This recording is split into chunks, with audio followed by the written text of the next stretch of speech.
Night. We are live. Buenas tardes. It is not buenas noches because here in Mexico City, it's only 5 p.m.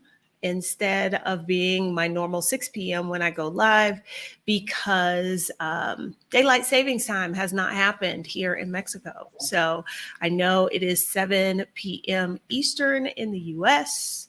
So thank you for joining us on the live stream today. If you're here, say hello in the comments.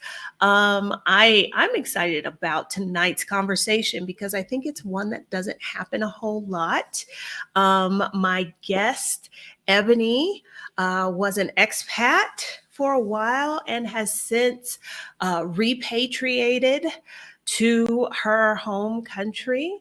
We talk about expats, but we rarely ever talk about repats. And so that's the main focus of our conversation tonight. If you are catching this on the replay, welcome. If you are new to the channel, welcome to you as well. My name is Adelia Borishade, although most people know me as Picky Girl Travels the World. I'm a financial educator, an expat, financial coach. I help Black women master their money so they can live the life they want, whether that is moving abroad, traveling, or doing whatever it is they want. This channel, we talk about all things travel and finance. So if that sounds like your kind of thing, make sure that you click the subscribe button. Hello, ladies. I see y'all in the comments. Our Black Utopia. I see you. I'm interested in seeing your new haircut as well, because I heard she just cut her hair off a couple of weeks ago in anticipation of her move abroad. Okay, y'all. So we're gonna get started. We're gonna jump into this. Ebony is being so gracious and joining us tonight, and as I said, kind of in the intro, part of this conversation tonight, at least, we're going to talk about what it's like returning to your home country after you've spent some time abroad.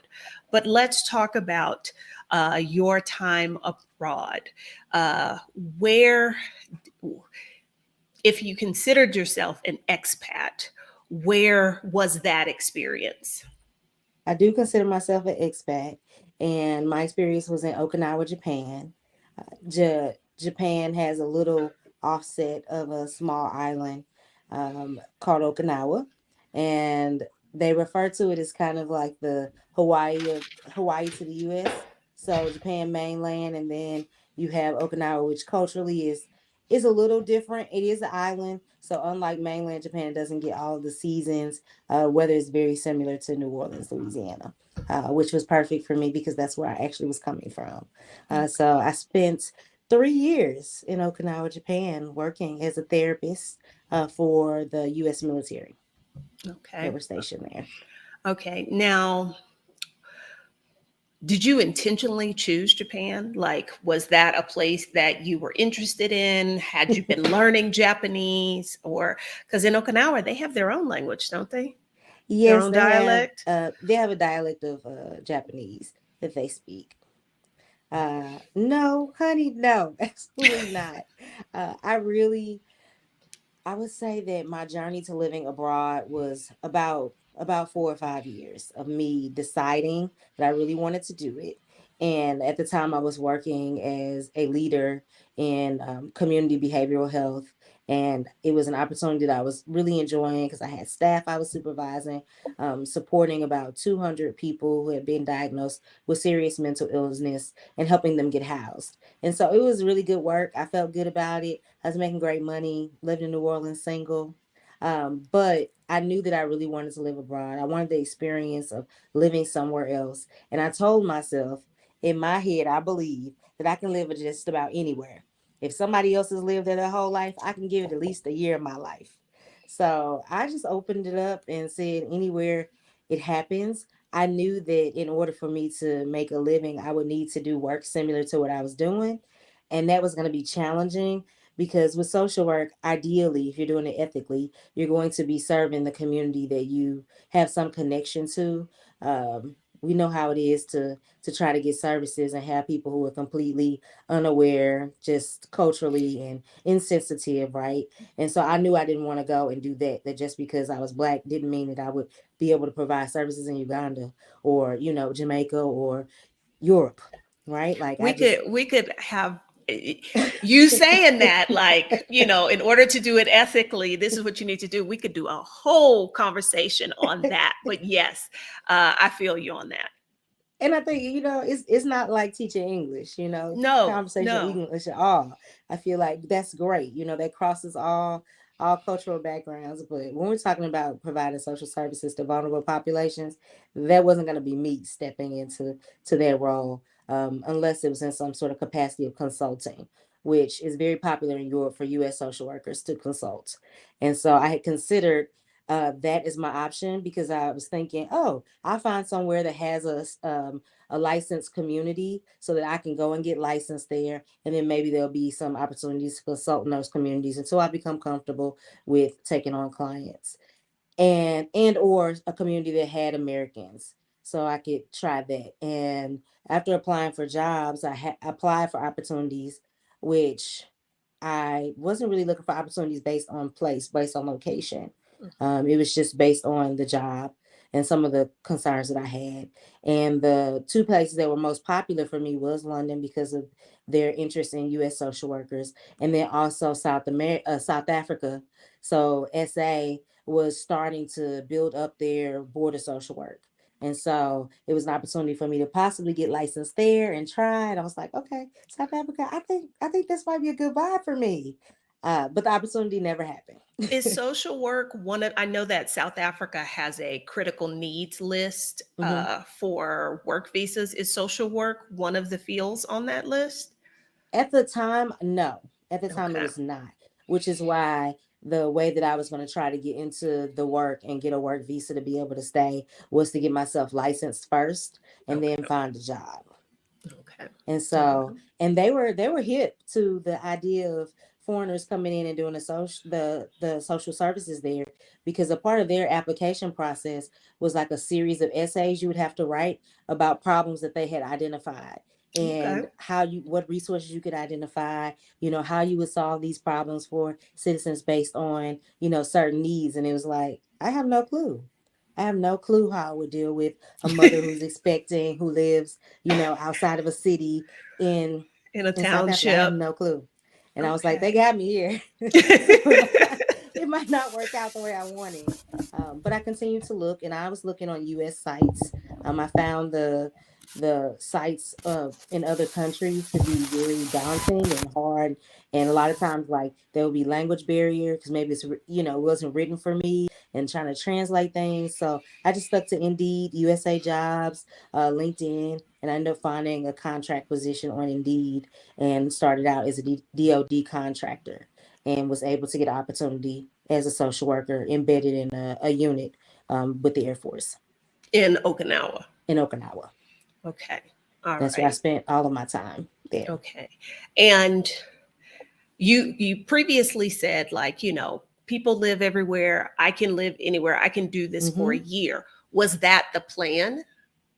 The plan was to sign a contract, and I was assuming the contract would be at least a year. So I was Mhm. committed to that, but I had plans on being wherever I was going to be until I was uncomfortable.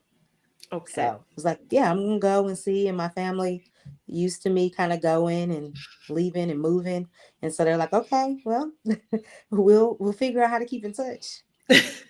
Well, that's good, because I talk to a lot of people who, when they may feel this draw to be being drawn to live abroad, but their family is often unsupportive of that choice. So that's awesome that your people were like, go for it, go do your thing. So we're getting to the part where we're going to talk about repatriation, but I also want to say that, like, I remind my mother all the time at 36 years old that her job of mothering me is never going to end, that I'm going to always, like, need her in some capacity. And I don't know how, but I'm going to figure it out. I'm going to figure out how to keep her mothering. Like, she decided to have a kid, and I'm not going anywhere. So And so she gonna pay for it, huh? yeah, like I'm like, girl, no, like I'm not 18 and gone. Like, no, I'm still here. And so one of the things that I always used to say is, my mom always said you can come back home anytime you need to come back home. And I think she meant that genuinely, but she meant it when I was having problems. And I always felt like, oh, well, I don't want to live in Philadelphia anymore. And I'm not really sure where I want to go. And I'm looking for jobs. I can always go back home. I'm going to go back home for 6 months. I'm going to go back home for a year. And that's what I did. I left New Orleans and I was like, I'm going abroad. I'm gonna go back home. So I was already packed my stuff up already at home, and I committed to being home for a year. And I was there for 3 months, found the job, and it took me 3 months to get to Okinawa. So I was there like 6 months, and I was gone. My mom was like, I thought I was gonna get a year with you. It's like, no, I'll be back though, I'm sure at some point. I don't want us to minimize that because my life experience was different. Mhm. When I moved out, my mama asked for her keys. Like there was no going home. Like Mhm. I did not have that, and so for better or for worse, it impacted how I moved through life Mhm. because I did not have that safety net.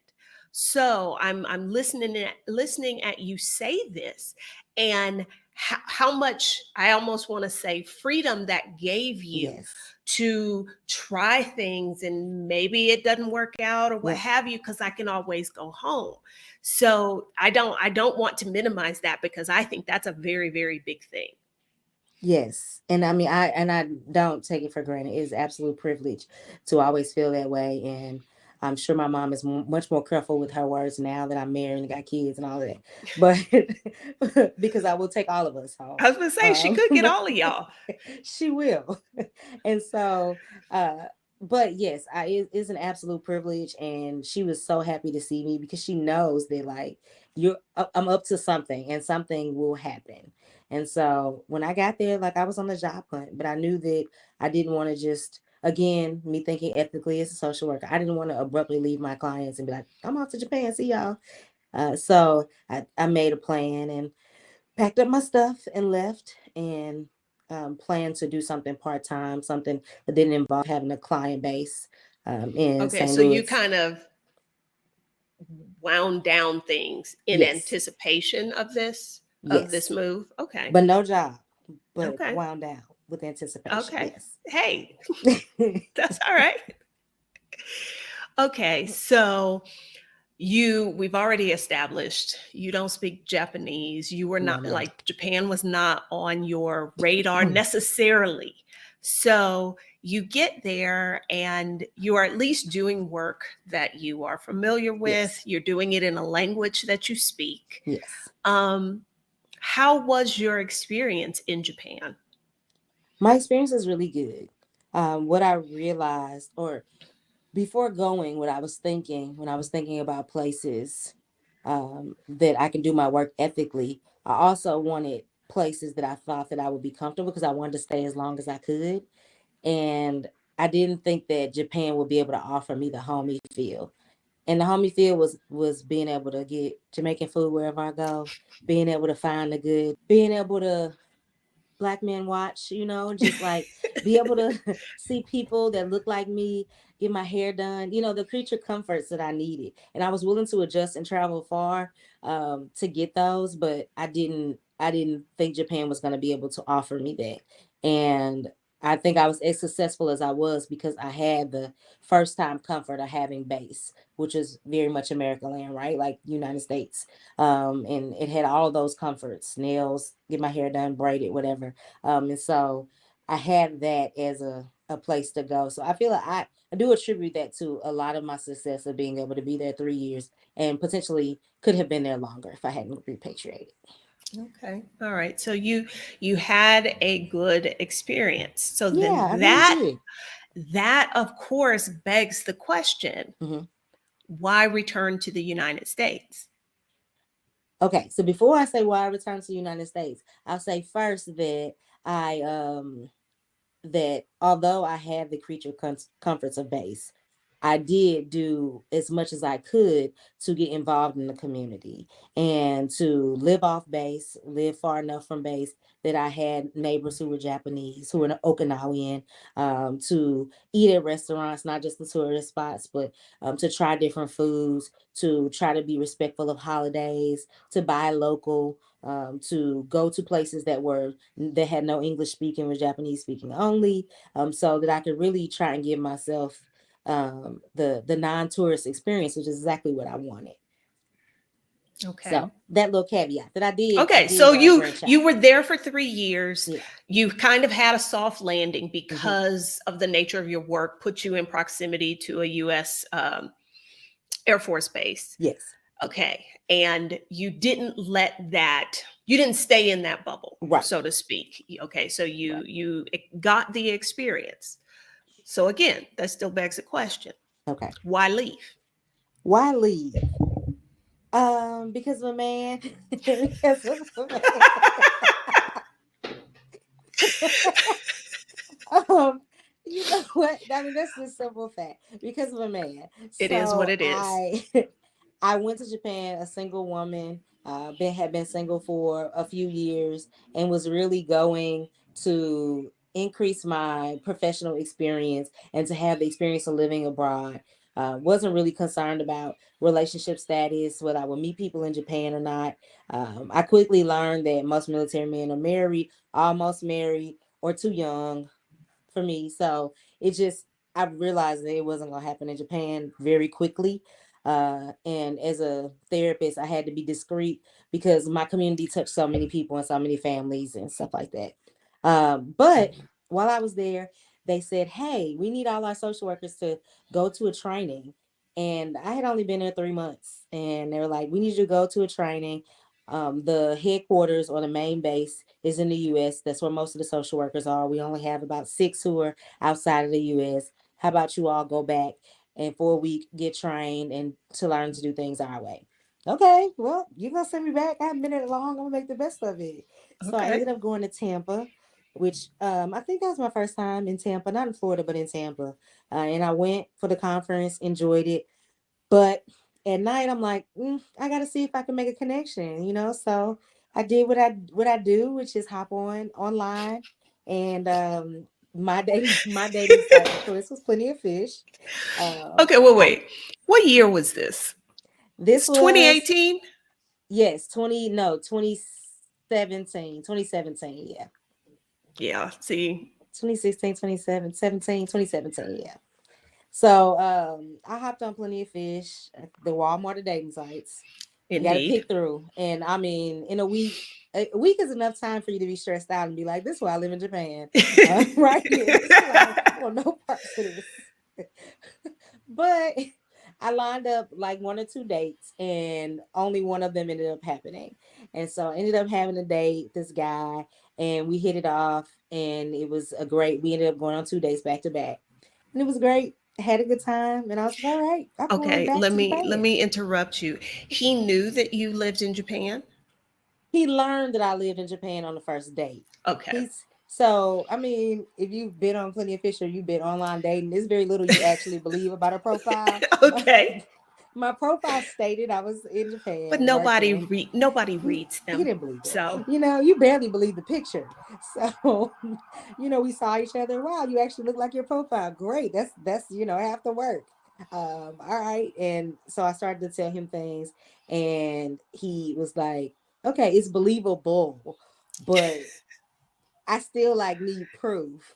And I wasn't like trying to prove that I lived in Japan to him, but he was like seeing things like me having my passport, me like he was prior military. So him seeing me like with my military ID, different things like when I was at the front desk, them asking questions about transportation, stuff like that. So he was able to pick up on things and say, oh, well, this woman probably really doesn't live here. okay. But we went on 2 dates and it was good. And I was like, thank you for the experience. Thank you for driving me to Chick-fil-A, the airport trip. You don't really know me. That's a big commitment, drop a spot at the airport. You don't really know me like that. Uh, so it was great. And I was like, I'm going back to Japan. It was maybe if I'm in Tampa, we might link up again. And I was happy with that. I was satisfied to be in the company of this beautiful Black man and have a good time, and now to go back to Japan and live my little single life. He, however, had other plans. And if I could show you pictures from, like, I always take pictures of my date because you don't know these people. And Exactly. so, two parts: take a picture of your date so your group chat know who you're going on a date with, but also include yourself so that way you can go back and look and see if y'all look good together in pictures. And so I have a first date picture of us, and he looks very much in love on the picture, and I Oh don't. gosh. I should have known something.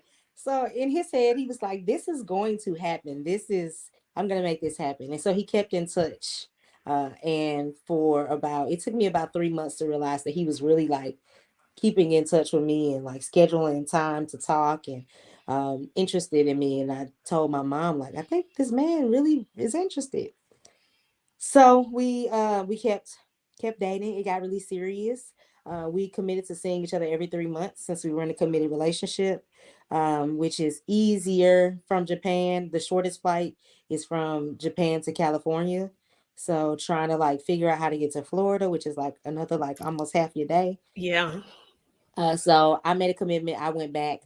He came to visit, and that was a big deal because you came to visit somebody that you're not in a committed relationship with in Japan. So it's a big deal for me. From there, we became committed, and then I went back again, and then I went back, and he proposed. So that Okay. was about 6 months into knowing each other. He proposed, and it is the most confident yes I have ever said. Okay. Well, wait. Okay. So was it last week you were Uh-huh. on Mikkel's Yes, channel? travel with Mikhail. And when you said that, and you said, because I'm a no by default, I felt that Yes. right here because I Yes. too am no by default. No by default. It is no period. It's a full sentence, full stop. It is a full statement. I owe you nothing else by default. But it was the most confident yes I ever said. And like Mikhail said, anybody who knows her, they know that's a big deal Okay. because no, just it comes to me. It's great boundary practice. So yeah, So I you, said yes. okay, and this was he proposed when you were visiting the US. You still living in Japan, he's still Yes. living in the US. Okay. Yes. So he proposed, and I said yes, but I still hopped back on my plane and went back to Japan because I had a job there and I was doing it, and the rest of it was gonna figure itself out. I had not planned for you, and I'm not sure how we gonna make it work, but I guess we're going to. And so he started to talk about us possibly trying to be in the same place, which would mean me being in the U.S. or him being in Japan, and I wasn't ready to be back in the U.S. So he was like, "Well, I can possibly try Japan, but work visas, like I was there on a work visa. I can't just ask somebody I'm not married to. I I really don't believe in forcing things. And so for me, like I never lived with a man before I was married. I didn't have any intentions on like rushing to make something happen. 6 months was already shocking for me. So I wasn't really sure how to do that without creating some fairy tale I just didn't want to be a part of. It just didn't feel realistic and unnatural. And so I was like, well, okay, how about you come visit? We could talk about it some more.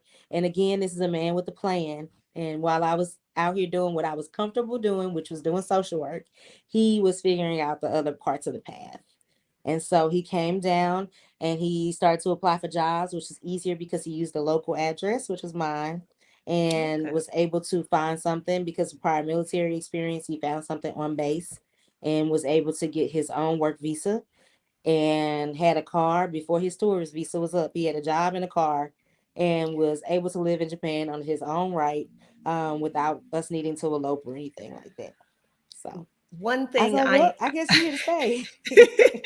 one thing I am struck by this story is what is it they say?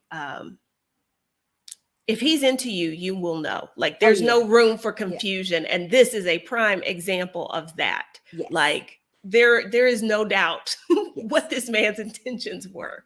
And for me, it was so like every step of the way. And one of my friends, who was also a colleague of mine in Japan, like would ask me about the updates because she was also at the conference, and she was there when I refused airport transportation and was like, no, I got a ride. And they were like, what? So, and I showed up to the airport with my Chick-fil-A, and they're like, what happened? I heard you had a date, but now you have airport transportation. What's going And on? Chick-fil-A.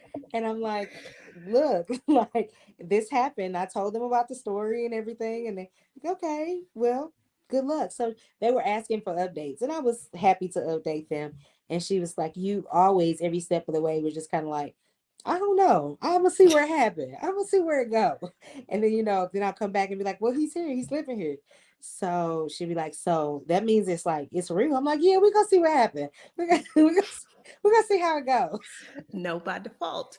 Yeah. Um, okay, so he's got his own job, his own work visa. You are both together in Yes. Japan, Yes. yet you repatriate to the US. Yes. So we came back, and well, at that point we decided that at this point was about like 2 years in. I had so I met him, shortly after I got there, but he didn't arrive until almost at my year point, with us going back and forth every quarter. So about 2 years in, we, comfortably living together. We had picked a wedding date. Came back to the States for bachelorette and wedding planning, and had this whole plan to really stay. We were going to get married. He has children. Um, so I was like, okay, well, let's bring them down for the summer, have a good time, and then send them back when school start, and we'll just keep doing that for as long as we both want to be here. Then COVID happened. The wedding got canceled, Okay. and uh the wedding got canceled, and then we decided, okay, well, we don't want to wait to get married, so we didn't. We eloped in Japan, and we after we eloped with COVID, not sure how long it was going to last, kids out of school, being online, this is an opportunity for him to be able to spend more time with his kids every day, because now they're Okay. going to school online with the potential talks of homeschooling. That was at the beginning. Everybody was hopeful about homeschooling. Then after we decided, no, we're not going So to do they that. were hopeful. Right, right, exactly. So when they were doing school virtual, we were like, we should hop on the opportunity. And I am a product of two parents who have divorced and remarried. And so I was like, I'm gonna give it, my stepmom best, and see how I can support. And they never lived with him full time, so it was a perfect opportunity to support the children, and then also aging parents. Okay. And so we decided that let's make it happen. So in the middle of COVID, at the beginning, like October 2021, 2020, 2020. yeah, October 2020, we decided to repatriate. He came a little before me because he had a COVID related death in his family. And so I ended up my last month and a half kind of doing it all by myself, figuring it out, and returning. And we were apart for a little bit, and then we came back together once we actually repatriated. Once I actually came back, I ended up going back home for 14 days to quarantine at my mama's house. Well, and I want to talk about what was the process like, because usually in this space we're talking about like how to wind down your life in the US so that you can move somewhere else, Hmm. not vice versa. So what does that look like? You've made the decision to leave Japan, but like how do you do that, especially in the middle of a global pandemic? Yeah. So first, after making the decision, I had to give my job notice and everything. And then there was the question of, well, how soon would they be able to get me back to the US with my belongings, because things are closing. They weren't really sure they could let me leave. Was the US going to accept me back? Excuse me. Was the US going to accept me back? What would quarantining look like? Uh, then we talked about possibly like, then there was even like a question about my things, like what they need to be sterilized and stuff like that before it came back.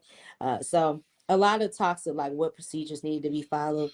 Some of it like military protocol, and then some of it like Japanese policy. And eventually they figured out that it just would take longer to get everything, because they would have to hold my personal things for a while, but I would be able to take a flight back, and then from there I would have to quarantine. And so I made the decision to take a flight back to St. Louis which is home for me, and so I could quarantine in my mom's house. Okay. Now, I guess it never occurred to me because you were quitting your job Hmm. and they moved your stuff there. I Yes, guess it never occurred to me that, oh, you're leaving before they're ready for you to leave, that they would move your stuff back for you. yes.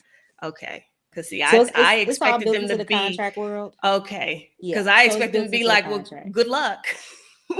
you know, leave us the keys to the apartment, but good luck getting your Well, stuff. I was lucky because I signed, if you know anything about government contracts, they usually are like 5, 7 years, right? And so whoever they contract with usually does contracts that are a little less, 1 to 3 years, because they don't necessarily know how it's going to look. And so I was lucky that I was given a 1 year contract with 1 year options. And they were hoping that I would stay for at least 3 years so they would get their money out of me. So Okay. that's exactly how I did it. So my contract every year left me open to leave at the end of it. And so by the end of it, I was ready. And they were like, okay, well, you've already been here this many years. We wish we would have signed a 3 year contract because you were right on the cusp of that. Although I was there for 3 years total, it wasn't 3 work years. So I was like, okay. So I left, and they covered the expenses. They covered his expenses because at that point we were married and I was able to put him on my orders and everything. And it was just a matter of logistics. Okay. Okay. Um, so global pandemic excluded, Hmm. were you excited about the thought of returning to living in the US? No, I mean I was even less excited because of the global pandemic, but no, not at all. I mean we were ready to leave Japan, um, but in my head we were leaving Japan because of family reasons, which was Mm-hmm. legitimate reasons. We were ready, but we were also thinking about our next move. So like I had applied positions in Korea, in Germany. We were thinking about international again, and Okay. so it was just like that's what I'm excited about. This is just another like a stop. That Okay. returning to my mama thing, it was a stop. Okay. All right. Because that is was my next question is how long what did you plan or do you expect to be stateside? So it sounds like you were going to handle some family business, Hmm. but eventually you would be out somewhere else again. Yes, Okay. And then but again, this is all happening during a global pandemic right. and, the best laid plans and all of that. Yeah. Um, Okinawa is such a special place. Yes. Like it's different from the rest of Japan and also different from the United States. And you'd Yes. been there for 3 years. Coming back to the US, did you have any reverse culture shock? Oh my goodness, so much. The first thing I remember, so my mom had property next to hers. So she was like, you can't stay with me. Like, I don't know what kind of, I don't know if they got Japanese COVID or what. Like, we're gonna find you somewhere to stay. You have a husband, like, y'all stay here for 14 days. I'm just happy to know you're close by and I wave from the door. Like, she didn't touch me, refused to like mask and all. So it was very hands off. She grocery shopped before we got there. It was a very hands off 14 days. Like they waved from the porch kind of thing. So that was already strange not to be able to hug my mama as soon as I seen her and like just not having that contact.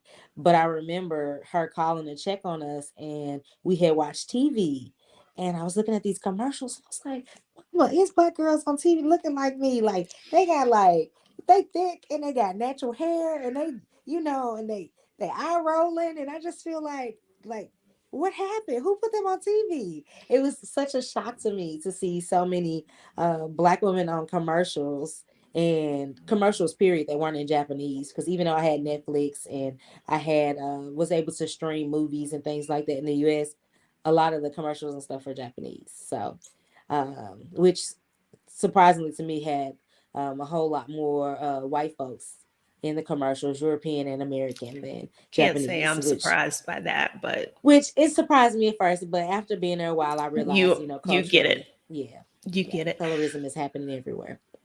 Okay, Um, so there's this it's interesting because this is 2020 And you're like, wow, look at all this progress Yes. that y'all made.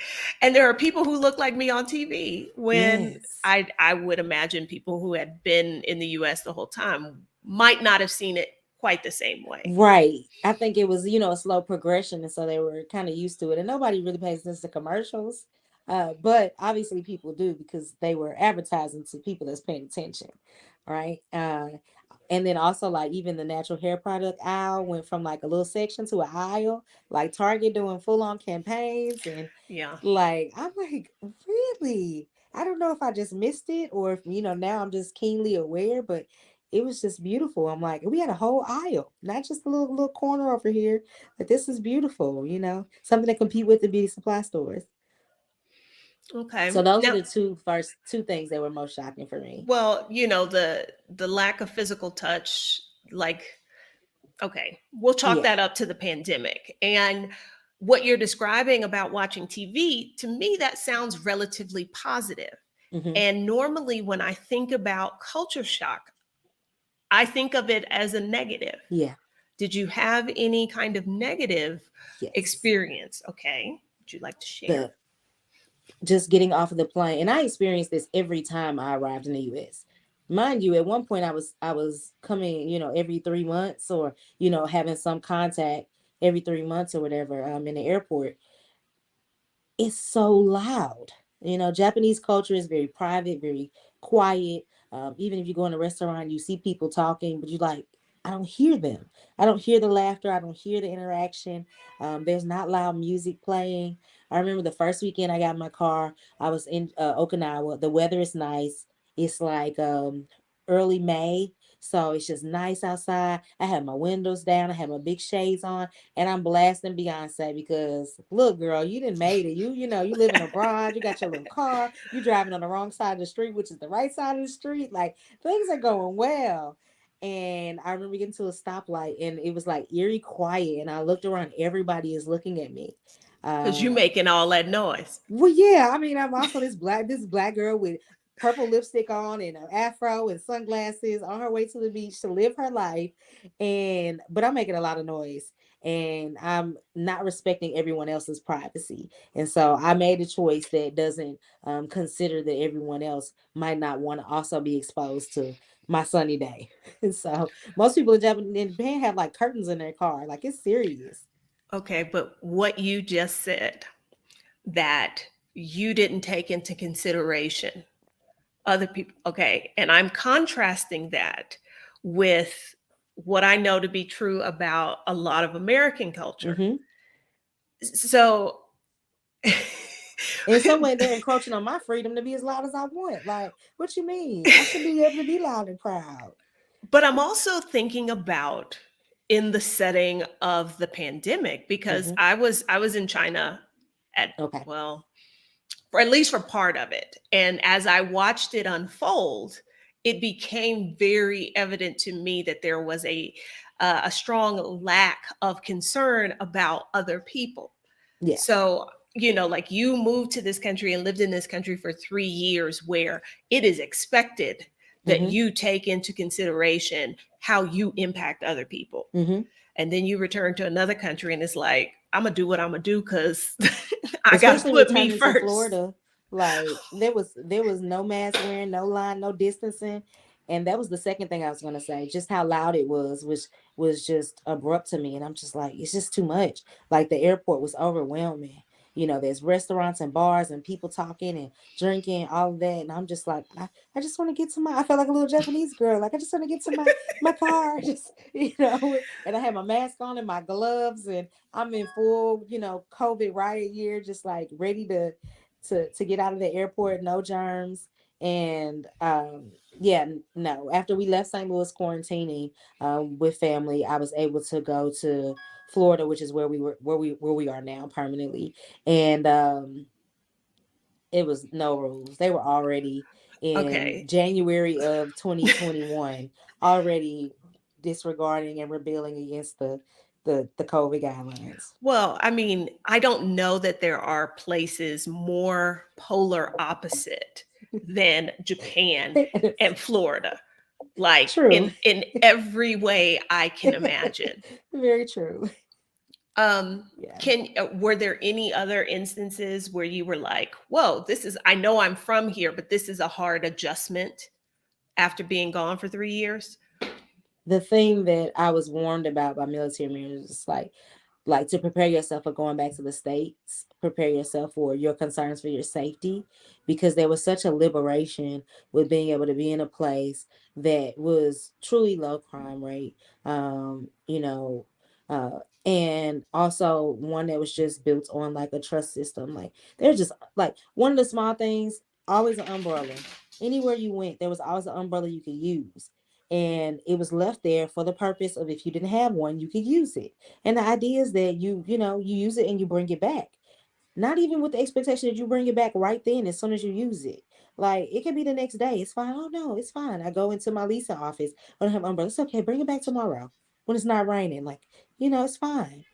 And just little things like that. How many times I've been walking down the street in Japan and seeing like wallets or keys or even money just sitting, and the idea is that like whoever it is going to come back for it. We're just going to leave it there for them. And I'm thinking, like, even if I thought that somebody would actually come back for that stuff, somebody else would steal it. Why would I leave it out like that? Like, no, absolutely not. Leaving your car doors unlocked, things like that. They were like, just go back to, you remember, you from the Like inner city, go back, you check have to yourself, clean remind yourself, yourself. being conscious of your surroundings, locking your doors, things like that. And I really did have to prepare. And I remember when my husband, when he first got to Japan, he was so mad. He was like, lock this door. Why is the door unlocked? Lock this door. And I was like, the car fine. And he just would keep saying it.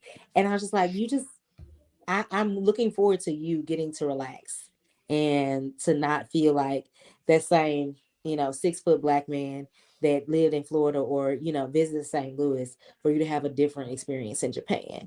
And I think he got a little bit of that, but he wasn't there long enough for him to really get that full freedom like I had. Did you run into any issues like reconnecting with people, like from your social circle or friends from before you left? Because that's something I hear people talk Mhm. about. Like, being abroad has changed me, and now I don't have anything in common with these people anymore. Yeah. I had those conversations with my cousin had been abroad in Korea, Dubai, teaching English, and she lived for multiple years in both places. And she kind of gave me that prep talk, like, you know, it might feel sad. People are not going to keep in touch, to be concerned about that. Other friends who were living in other places just kind of give me feedback. And I told myself going that people who wanted to keep in touch would. And so I did the best I could to tell people about my experience on Facebook. I had like started a hashtag brown girl around the world. And so, I would start posting things so people could see what was going on in Japan. And I felt like that was my way of letting them know that I wanted them to know what was going on. And if they wanted to call, they wanted to talk, I reminded people like I had iPhone, FaceTime worked wherever I went. I didn't ever have any problems. We used Marco Polo and WhatsApp a lot. And I was able to keep in touch with the folks who were interested in keeping in touch. And I don't think I had anyone who waited until I returned to like pick back up. Oh, now that you back, let's pick back up. People picked up the frequency which they contacted me once I returned. For whatever reason, it made it easier. But I just said, okay, well, I get it, and I don't have any problem with reciprocating that. So I didn't have that really too much of a problem with that. Everyone kind of stuck around. They were interested, I think, also too, just interested in what was going on, how my life was, my story about, my fiance at the time, and just trying to get the good news. So Was there anything easy about coming back to the US? my mama. Or okay, Not okay. really. I mean, I had a partner already. I can't imagine. I didn't have to be single during COVID. I think this is the only time I think I probably would have struggled being a single woman is during that time. Just the social isolation would have been really challenging for me.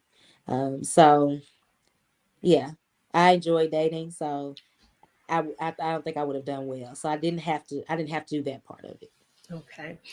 Now, you came back October Yes. 2020.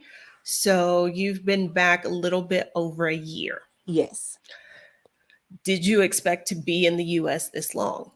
I did expect to be here this long. So the plan was to try to be here. Um, our oldest son is started high school, so to be here for 4 years at least, Okay. to be close by. And we've already moved since we've been here. So we started out in Tampa, close to my in-laws, and then now my mother-in-law has moved in with me since my father-in-law passed away from COVID. Um, and so mother-in-law is here with us in Fort Lauderdale, and we see the kids every week, all the time, eating us out of house and home because we got tweens, 14, 12 year olds, so running around. And then also I'm expecting now. So that's great. They'll be here, they'll be around when the baby is little. But we've been talking about it. We're like, we have 5 years, 4 years since he till he finishes high school.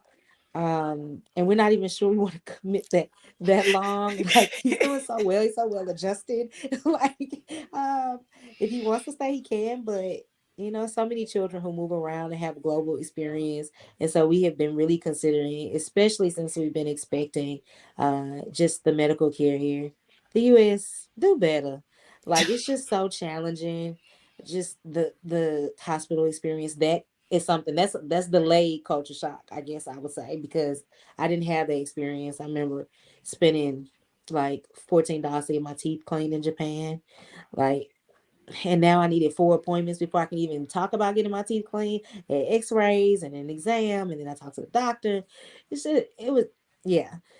So we've been talking about potentially moving, and Germany is number one on our list. We know a couple of expats there that are doing very well and enjoying their experience. So that's number one. Um, if I don't know if if by chance y'all don't make it until the oldest graduates, Right. um, university is tuition free in Germany, and Yeah. lots of programs are in Yeah. English. So, like, there you go. Um, would you? Your repatriation story sounds on the whole fairly positive, Yes. despite the fact that there was some negative things that uh, family emergencies that kind of brought y'all back. Because I've heard people talk about like being depressed when they got back, Mhm. like struggling to find work, trying to like reintegrate into American society. They found very, very difficult. um, I'm wondering if that might be a benefit of the pandemic, Mhm. because there are no rules now. Like, Yeah. everything is topsy Yeah. turvy. So I don't know, like maybe that Also, things were helps. slower too. And so, the US moves fast. There's so much going on. People, feel going fast, moving fast, going nowhere. It's just, that's a part of us. But the pandemic slowed things down. Even to get our driver's license, like, we had to make an appointment online. We still had to wait. Everybody had to be 6 feet apart. Just like things where, I would have had to take off a day. We were able to find jobs fairly quickly, thanks to my experience in Japan. It, definitely boosted my professional resume, and I was able to find something fairly quickly. And it just, everything was slow. Everything was slower, which was nice. Yes. Now, what if, things don't go to plan, and would you feel some kind of way like if y'all couldn't move abroad eventually at some point? I'm just starving for a vacation. It's so hard to just, I mean, because first it was our concerns about COVID, and then now it's the concerns about pregnancy, and so traveling is not really an option. And we're both just itching for an international experience. Uh, but no, I mean, ultimately, like I told him, welcome to the fast life. Life for me has just, it's pedal, it just moves fast, and I'm okay with that. I enjoy it. I enjoy the adventures when they come. This is a completely new chapter. For me, being married, like I told y'all how, I was like, okay, we'll see. Now I'm like, okay, we're in this. Like, here we are. And it's a completely new chapter. Expecting this is my first. And so all of it, I'm just taking it day by day and enjoying those experiences. Do I think that me living abroad or me traveling as extensively as I did in the past is over? Absolutely not. Am I patient for that to happen in a time that makes sense for my body and for my family? Yes. So far, a lot more maturing. Because in my single life, it's like whatever, stow me away, whatever I need to do to get where I need to be. Now I'm a lot more concerned about how that's going to impact other people. So I can Okay. wait. Okay. We are almost out of time because I like to Okay. keep these about at an hour. Because you got a family, you got things you need to do. Just seeing if anybody here watching live has any questions for Ebony. Yeah. Because if you Any got a questions? question, now would be a good time to ask. Okay. Um, was Japan your first international experience? No, Japan was not my first international experience. My first international experience was graduating from high school. My mom and my cousin gifted me a trip to Puerto Rico, and we went to Puerto Rico for 2 weeks, which was pretty long, for like a Yeah. first trip out of the country. Um, and then when I was in college, I did a study abroad student exchange program, and I was in Cameroon for 6 months in the summer. So West Africa. And so those were my two like really first like immersion experiences. And plus I've done travel trips to other places, other countries. I'm curious about this. Was US consumerism coming back to that? Was Hmm. that daunting? Not so much because it was still existing in Japan too, because I had access to the base. So it didn't stop. Like, Okay. I see people shopping all the time. There still advertisements focused at me. Then it's like there was also like this push to get all the things Japanese before you leave. So a lot of like military families like buy a lot of furniture and a lot of different things because they are made in Japan or they assume they're made in Japan. So it's kind of like the push to buy as much as you could because you never know if you're going to come back there. No, a friend of mine used to live in Japan and she's got all these furniture pieces. She bought apparently Japanese alcohol is this Yeah, whole thing. And she had all that stuff because they were in Japan, returned to Ohio, and then were sent to Mexico City. But, oh, bless excuse you. me, that stuff was in storage until they moved to their Yeah. next country. Excuse me, y'all. Until they moved to their next country. And she was so happy when she got that stuff. And I was just like, but yeah. Yeah. So, do you speak Japanese now? What'd you say? Do you speak Japanese now? I learned enough to be able to greet respectfully. And so I realized before I got there, that's the extent to what I was gonna learn. um, and I mean, I married into a Haitian family, so I even now need to learn more. But the language skills are just, I'm American. I know one language. It's such a struggle for us, and we got to do better as a people, you know. But I do my best to learn enough to be respectful when I go out and to try and engage with people, so they're at least interested and not bending over backwards to speak English to me. Okay. Well, Duolingo just added Haitian Creole. Yes, and I've been on there since then. I've been doing really good. Got me a 30-day streak. It's going Okay. good. Okay. Now, Yes. would you have done anything differently coming back to the States?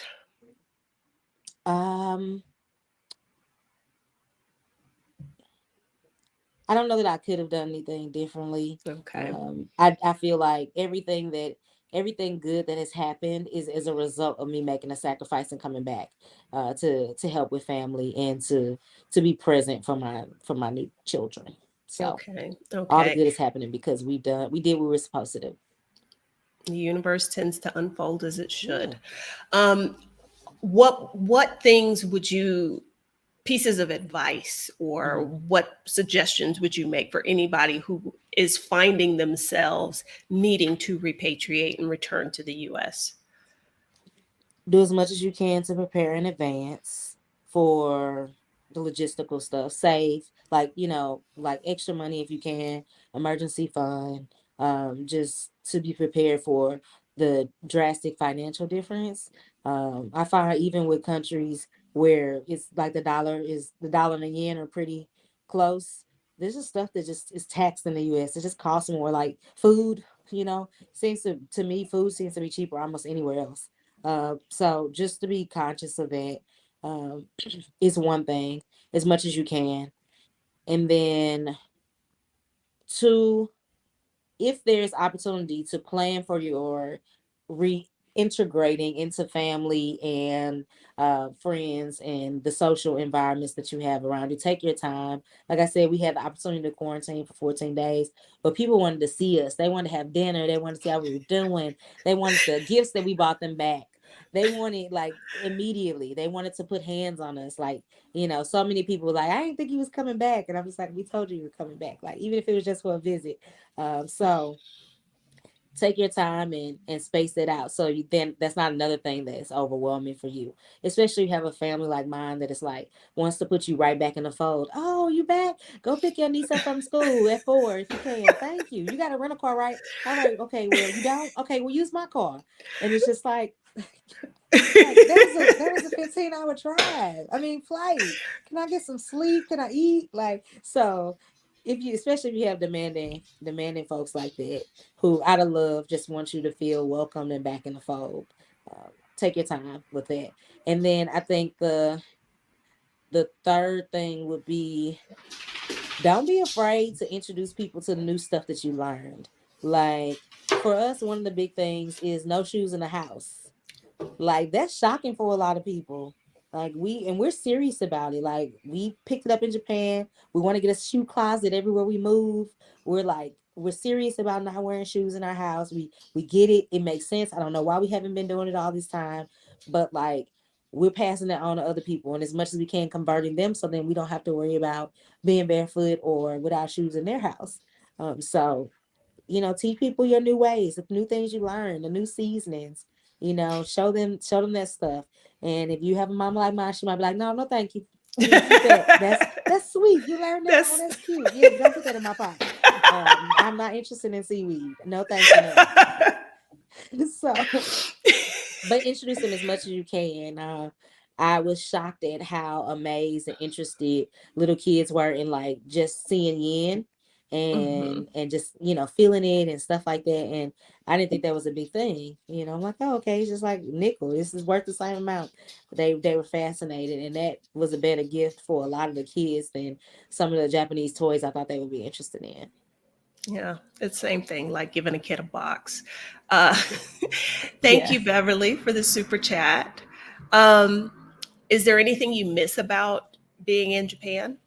The weather, I mean, I was living on the island, so I really miss this just the natural beaches. I'm in Florida now, so most beaches are really, really crowded. So just being able to be on the beach on a Sunday and not be surrounded by 2,000 people, just to, really just enjoy myself. I do also miss the quiet, which I just can't believe I'm even saying that. It's like, I love a good loud cackle. I love bounce music as loud as I can get it.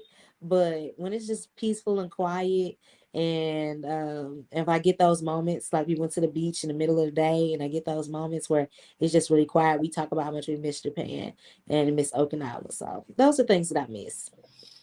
Okay. Well, thank you so much Thank for you for having coming me. and giving us some of your time and sharing your experience.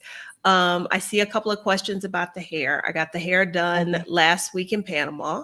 Not Beautiful. sure what that's going to look like here in Mexico. We'll see. Um, other things.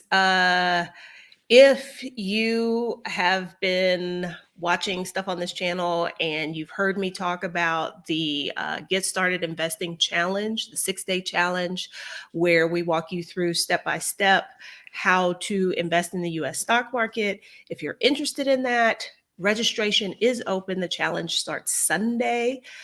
So there is, I think there's a link in the description to this video. I know there is a link on the community page. So there's that.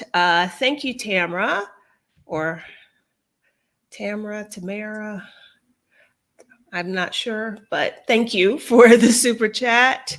And I'm trying to think if there is any other news that needs to be shared. I can't think of anything. Deborah did ask about, did you have any experience with earthquakes when you were in Japan? Yes. So part of my work took me to mainland Japan pretty often. Well, towards the end, I was going every like 3 to 6 weeks and providing the therapy to a base there. So I got to travel to mainland and Tokyo a lot. And they had two while I was there, but they were really, really mild. But I heard they just had one, like a Somebody said 7.3 or today. something like that. Yeah, that was pretty bad, like yesterday. Okay. All right. Okay. There isn't a link to the investing challenge, so I will put one in the description. Okay. So thank you, everybody who joined the live. Thank you if you are watching this on the replay. And thank you again, Ebony. Arigatou gozaimasu. Thank you very much. Bye, y'all. Bye.